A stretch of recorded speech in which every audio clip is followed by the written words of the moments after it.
La municipalité a cherché différents sites pour finalement s'arrêter au Martinet.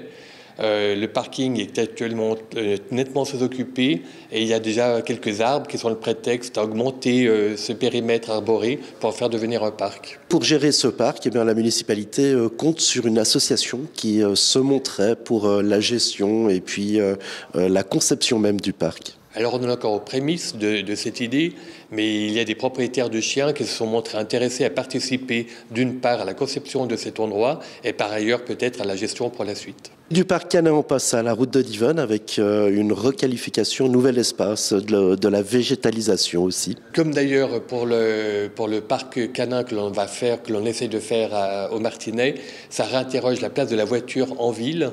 Et le projet de la route de Divonne, c'est réinterroger la dimension des infrastructures routières pour d'une part l'arboriser, pour donner envie de se déplacer autrement aux gens en vélo ou à pied. Et actuellement, c'est simplement une infrastructure routière et le projet c'est de végétaliser et de donner envie aux gens de la pratiquer.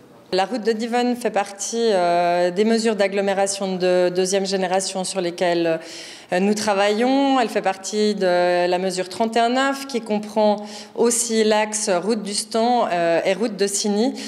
Pour rappel, les mesures d'agglomération sont cofinancées à hauteur de 40% par la Confédération, mais nous avons aussi des cofinancements de la part du canton et de la région, notamment sur toutes les mesures qui sont favorables au transport public et aux mobilités actives que sont les piétons et les vélos. Quels sont les enjeux de ce réaménagement ?